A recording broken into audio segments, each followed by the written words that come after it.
So, Bill, the question you were asking, now that we've kind of, let's talk about, first of all, you mentioned Will Uhouse. The son of Bill Uhouse. Son of Bill Uhouse, right, very right. well known. Bill so who? we didn't realize that he was actually, it was the son you were saying yes. who had access to that technology. Yes. Bill was the builder of the avionics and the testing equipment. The back engineered ARV testing equipment, the avionics. I actually saw some of the equipment, and this is in the tape that Marcia and I did with him in a room. I actually saw some of the equipment, some of the diagnostic equipment in the B bay underneath the Galileo bay that he actually built. And so when I started describing it, Will looked at me and said, "Oh, that's what my dad built." So we had a very nice little connection there. So are you saying, but it's Will who had experience around the looking glass equipment in the 70s. His son, Bill Uhouse's son. And Will Uhouse is alive now? Yes. Okay. Oh, yes. So that's very interesting. And his wife, Terry, they in fact, from what I understand, they met during the course of conversations concerning our information coming to the public. Terry and Will met one another, fell in love, and were married. That makes me feel kind of personally really good. Okay, well, so it sounds like Will knows quite a bit about what makes the ARV run then, if his father had something to do with the back engineering. Yes. Okay, so in 1947, when the cube was discovered, it must have really screwed up the idea of the two timelines by bringing in the ability to, I mean, I don't know what the cube can and can't do. Well, first of all, the cube actually was not discovered in 1947. There's a mixture of the stories involved. The cube was actually, the information about the cube, its existence, was known as of 1946. It was further discussed in 1947 after a certain crash in midwestern, lower southwestern state, New Mexico, and following which, during the first brokering for treaties by the Orions with Eisenhower, the cube was handed to Eisenhower. It was in fact expected to go to the United Nations authorities, and it was in fact spirited away by the United States military. Okay. They didn't hand it over. So, but the way you're talking about the cube is that it sounds like it connects emotionally with the viewers in a sense. It does, and the fact that it was handed, it was actually Orion technology. Okay. And it was handed over by them in the spirit of goodwill, but a misassessment as to our evolutionary state, our ability to handle the issue and handle the equipment. They felt us more balanced than what we actually were. Okay, well this is, I mean, this opens almost Pandora's box in a sense of United States history. That is Pandora's box. Yes, and I'm not exactly certain what was seen relative to the cube for 9/11. However, the analysis which I was asked to do, of course I've paid the price now that I've actually done it.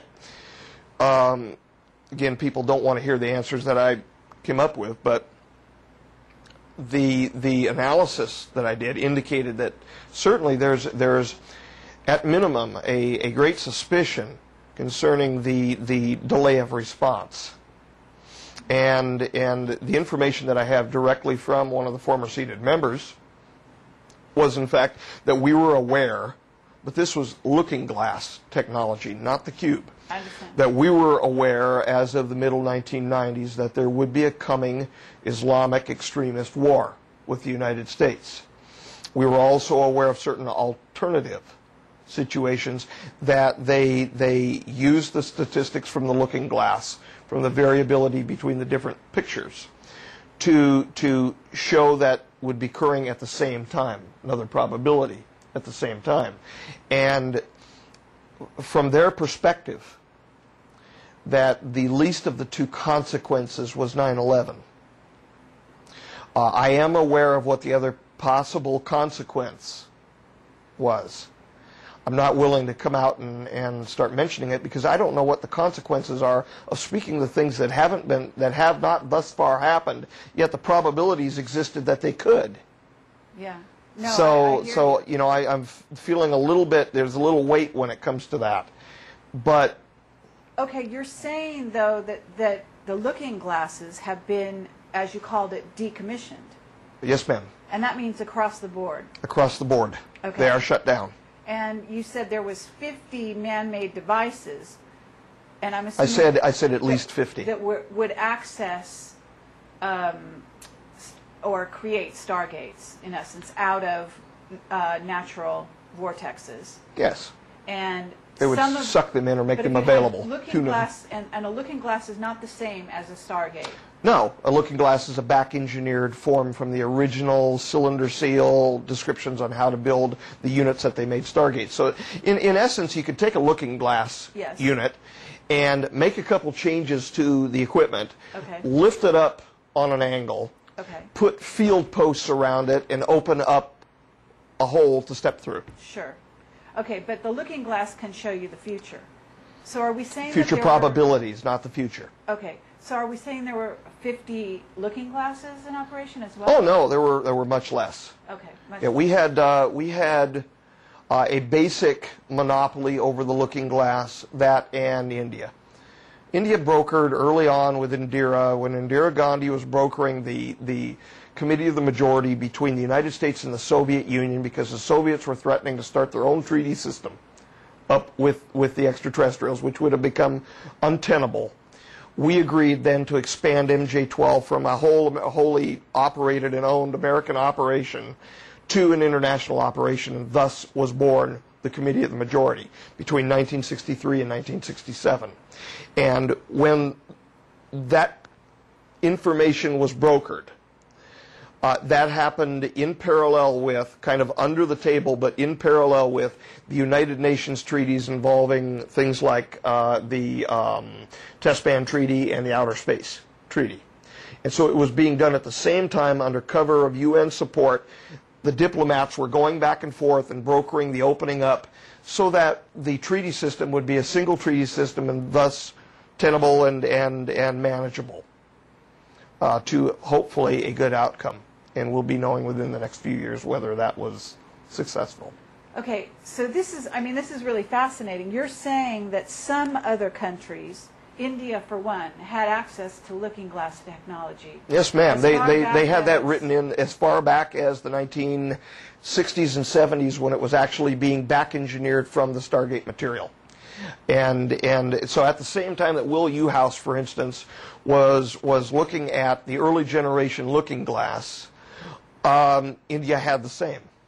Okay, and are you at liberty to say what other countries had access to that?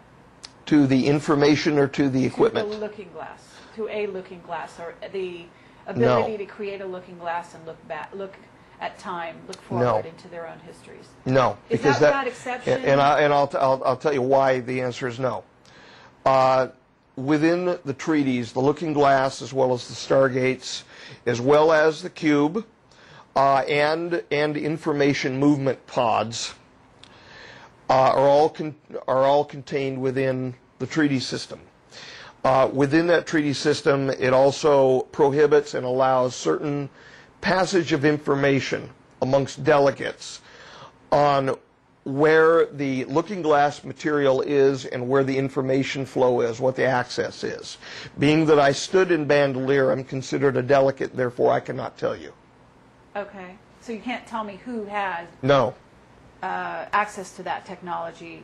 Aside from India and the United States. Right, okay. No. So, but we can assume that some countries, perhaps, that is the leadership of some countries, may have had access to this technologies at some point. I think that it's fair to say that we can assume that they had access to the information from it, but I wouldn't place any characterization over any assumption of whom may or may not have had it. Okay. All right. Well, I thank you for the question, though. Okay. But it also gives you a whole different way of looking at history. I mean, certainly. Indeed, it does. You know. I mean, this stuff is got to be, you know, as natural to you as, you know, getting up in the morning, you know, and having a cup of coffee. This is all part of your worldview. Now, there's nothing